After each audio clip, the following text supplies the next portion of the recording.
I like everything that you said in this interview so far, because then we left off on truth. And one of my favorite quotes in the Bible itself is when Pontius Pilate asked Christ, what is truth? He called it veritas. It's Latin. Veritas, veritas.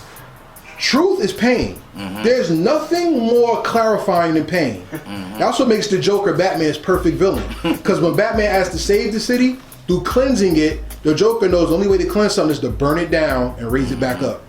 So pain is what makes us who we are, not what you go through, but how you roll with the punches, take a punch and get up. What's the most painful thing about hip hop, and what has it shown you about yourself? Painful thing about hip hop? It's a great question. Sheesh. That's a great question. Most painful thing about hip hop? While you think about that, let me just refresh you on certain things that you said. Victim of the trap. Music saved me. What you want from me. Tell me what you want from me. One of my favorite songs, Changes. You will change. Yeah. So it's like, you're never going to be the one person we always are. Two-Face said in The Dark Knight, the hero, if he's lucky, lives long enough to see himself become a villain. A man, a boy, is lucky to live long enough to find himself as a hypocrite. Because the things you grow up and do are not the same as you do when you were a child. That makes you hypocritical in most people's eyes who are unknowledgeable. And that's a painful thing when your people don't grow with you, or people don't understand what it is that you're trying to say. So what's the most painful part about that part of hip-hop to you?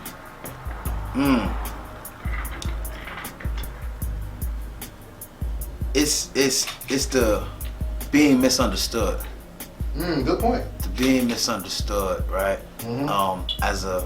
As a black man, already, when I walk outside my house, and whoever sees me, and they judge me by how I look or what I have on, or they don't know who I am as a man. They don't know who I am as a person. So that X, that unknown, that misunderstanding, that you don't understand or overstand who I am or what I represent is painful, right? It's very painful, and it takes me back to, like, I'm gonna get on some pseudo deep shit with it real quick. It takes me to some old, like, black codes. Like the black codes, you know, after the Civil War, and how they came with black codes, and to, like, control the conduct of black people and stuff like that. It's like you have that with your own people.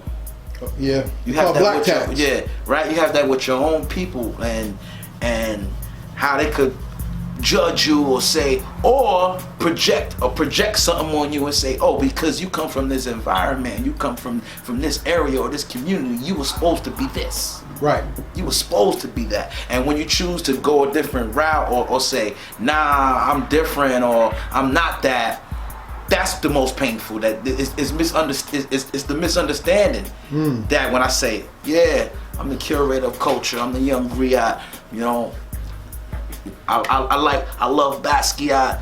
I can't wait to visit Italy to go see the Sistine Chapel, and, like, they can't fathom those type of things. They say, yo, you gotta bang, yo, on the set. You know what I mean? Come through the hood, come through the tribe, and all those is well and dandy, and we could get on the metaphysics of that, but it's the misunderstanding, like I said, being misunderstood. Nina Simone said the greatest responsibility an artist has is represent the times in the culture that they represent, that they're in, that they live in. Tell me about the song "Us." And what was the statement that you wanted to be sure people understood from you, not just heard from you? Now, what you saying? Oh, you taking it back? Yeah. They not us. Us. That's pretty something. That's you and Rip. Yeah. KKK. Yeah. Don Bab is here to say, yeah. I know what he's talking about. I'm gonna do some of these records. I know. No. He keeping me on my feet. Yeah. KKK's about the movement. Now, that record is like a. Once we saw the Tiki Torches. Yeah. And recently, the the Trump supporters, or whatever you want to call them, running up or so-called saying that they overthrowing and invading the Capitol. That was one of those songs that when we saw it, when you watch that, you put that on. For those that know, and all my militant brothers and all my brothers that know, that was that call. That call to say, you know what, we ain't I ain't gonna disrespect the elders and the ones that came before us, but we ain't turning the cheek, and we ain't saying we bowing down, and we in that. Niggas is upping it on any white supremacist, any KKK member. Brothers is at they neck. Like we ain't letting none of that go. Like that's why I said, even when I heard about the Trump supporters going this and that, I said, yo, why they don't go to Brother Market? Why they don't go to 8 Mile in Detroit? Why they don't go to Jordan Homes in Cali? Like it's certain places. Why they going to these certain places where it's more white people and all that? Like you hate black people, come to the hood and you're gonna see exactly what's gonna happen. So those were song like us is the soundtrack to that, and we could get into all that. But you also have a song about the quarantine life. So you are hitting different aspects of society and culture. Correct. Through your music. Correct. I want to ask you this then, because I don't want to not go on to the quarantine and the mask thing.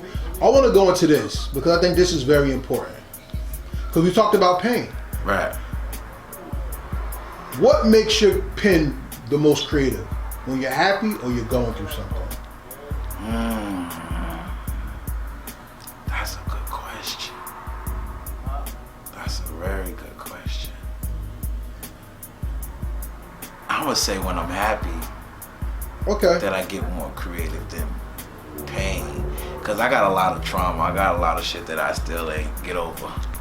Pain music has been the soundtrack of Brick City. It has. After Redman. Because Redman was more funny. Right, he was. Tame and L were more bars. Right. Not even structure, it was just bars. Yes. Other side of the track bars, unorthodox. Right. Like, yeah. It wasn't until Lauryn Hill that South Orange, Maplewood, Hooterville, South Orange Avenue was known for somebody who can express through song. Right. So, whether you're a Negro spiritual or whether you're going in the club, you're singing about the experiences of their life and you're reflecting it. Right. What has cast the biggest reflection on you that you wanted to give out to people to know that it's out there and that it exists? Resilience. Resilience, like the resiliency, the tenacity of going hell and back and trauma is what I want to put out there. And not only that, to not subject yourself to what it is that's around you. So because your mama on food stamps, you gotta put the stove on in the oven to stay warm. We putting up quilts over the window on a day like this that's crazy cold. That resilience to say, you know what? I know that I'm living right here in Bradley Court, but that don't mean that I can't have that mansion in Calabasas. And I'm gonna work towards that mansion in Calabasas, and I'm gonna have that rigor and that energy and manifest that and walk with it and know that I'm gonna have that mansion in Calabasas, even though I'm right here in Bradley Court or I'm right here on South Orange Avenue. I know I'm gonna be resilient, and we not gonna let this be the end. It's gonna get greater later, and we're gonna keep moving. We're gonna keep going to that next step. So resilience. That's one thing, and then just being creative and knowledgeable when you listen to me. You know what I mean? But the most impressive thing about you as an artist is that not only do you live your art, you believe your art. Absolutely. And you work in the community with people. Absolutely. You work with people with families. Absolutely. As well. How does that experience make you a better artist, to know that your hip hop doesn't even come from the beats? it also comes from the lives of the people that influence you, and you influence the same way. Absolutely. So like you said, like you touched base on it.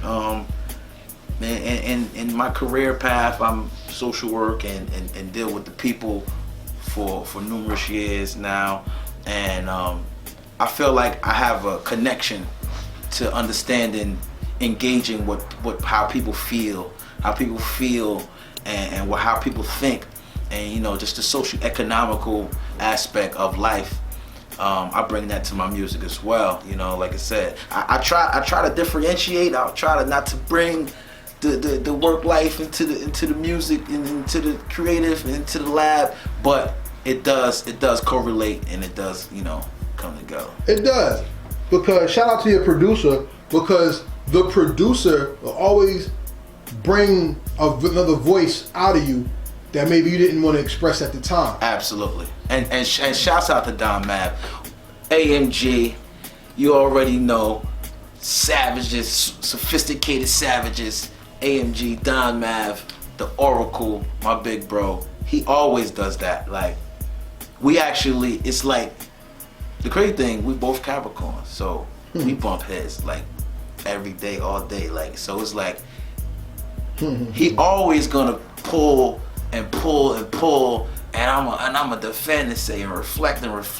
But that's the beauty of us having that connection and that chemistry when we make music. We've been making music for a while now, over a decade, and I could tell you, I could go to other studios and make music with other producers or whatever the case may be, and do songs and be like, all right, whatever the case may be. But it's not that essence when I'm in the lab with Don Mav. Don Mav is definitely gonna pull from me and push me to talk about shit that I might not want to talk about, shit that might be traumatic, or even I might come in there and talk about, BM issues and missing my kid or whatever the case may be, and he said, nigga, talk about that shit. Yeah. Rap about that shit. And I'm like, man, no, I can't bring the people, we can't be rapping about that, or maybe mama gonna be wildin'. No, nigga, talk about that. So that's the beauty of that. And I won't pass that up or give that away for nothing. I love that aspect, and like I said, we put in our 10,000 hours. You gotta keep doing it. You gotta consistently keep doing it, and we're gonna keep doing it. And you're gonna get something special. Like I said, you just got the habanero wings now. You're just getting the appetizer. You haven't even gotten the entree. So then let me end this part of the interview with these two questions. What you say for the first one is gonna influence the next question. So then when you write, do you write to music or do you write for music? I write to music. So then how do you translate the language of music to thought? Like I said previous, it's always gonna be a conversation piece, a thought-provoking piece to what I do. So when I'm writing the music, no matter what the content is, ultimately it's gonna resonate. Ultimately it's gonna resonate, because like I said, we could talk about reflection on what you've been through, or we could tell them, what else do you want from me? What else more do you want from me as an artist, as this, like, or I could say designer pussy. This bitch got a designer pussy and she got that, or we could go into heaven or hell, or so many different songs. I'm super versatile when it comes to making music. Like you said, it's a conversation piece at the end of the day, art. And that's what I want the people to get.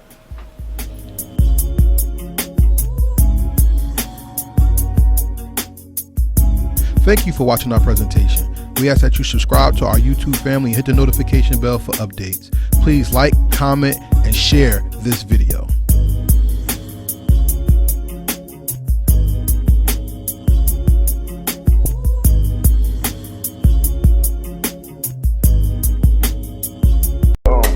Real hip hop. Real hip hop. We here. Real